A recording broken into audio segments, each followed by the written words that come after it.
আসসালামু আলাইকুম। এখানে আমি মাছের তেল নিয়ে নিছি, দিয়ে দিলাম আমি পেঁয়াজ কুচি, মরিচের গুঁড়া, জিরার গুঁড়া, হলুদ গুঁড়া, লবণ, রসুন বাটা, মরিচ কুচি, কাঁচামরিচ। এরপরে দিয়ে দেবো একটু সরিষার তেল দিয়ে আমি মাখা জোগা করে নিব। এখন আমি মাখা নিব হাত দিয়ে ভালো করে কষলাইয়া।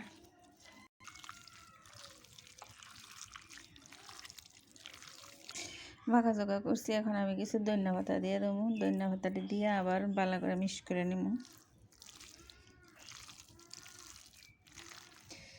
মাখা জোগা করে নেওয়া শেষ হয়েছে, এখন আমি চুলায় যাবো আবার।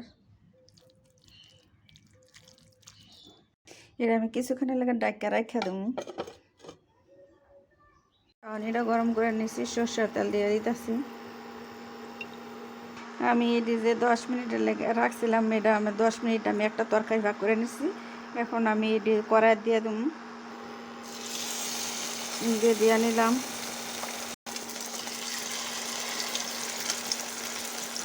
এই যে আমি দিয়ে নিচ্ছি, এভাবে আমি সবজি দিয়ে নিব, সবজি দিয়ে বাজবো। এখন আমি এটি উল্টাইয়া দিব। এভাবে আমি সবজি উল্টাই নিব। আমি উল্টাই দিচ্ছি, এভাবে আমি উল্টাই দিছি। বড়াগুলো হয়ে গেছে, আর বাকিগুলো আমি বানাবো না। এগুলো আমি আবার ফ্রিজে রাখা দেবো, কারণ আমরা লোক কম, আমার এত বড় লাগবো না। এগুলোই সারবো আজকে। এটি মাছের তেল দিয়ে বানাই নিছি আমি বড়া। এখানে আমি মাছের তেলের সাথে আরেকটা রান্না বসাইছি, মুরগি ফলি মুরগি আমার সাহেব খানা, শুধু আমি খামো, তাই অল্প করে বসাইছি। রান্না করে নেওয়া শেষ, যে আমি বাইরে আনিছি বাড়ির মধ্যে। আমি একটু মাছ তরকারি বসাইছি, মাছ তরকারিটা টমেটো দিয়ে কষাই নিছি।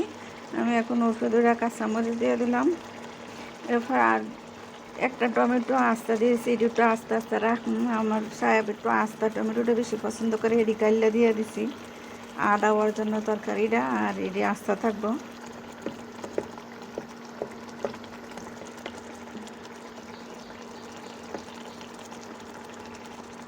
টমেটোটা আমি বেশি সিদ্ধ করবো না, অল্প একটু সিদ্ধ করবো। এখন একটু ডাক্কা দিই। আবার টমেটোটা সিদ্ধ হয়ে গেছে গা। এখন আমি একটু ধনিয়া পাতা দিয়ে দেবো, এটা একটু মিক্স করে দিয়ে ধনিয়া পাতাটা লাড়াচাড়া দিয়া রান্না করে নেওয়া শেষ। এখন উড়াইলাম আমি।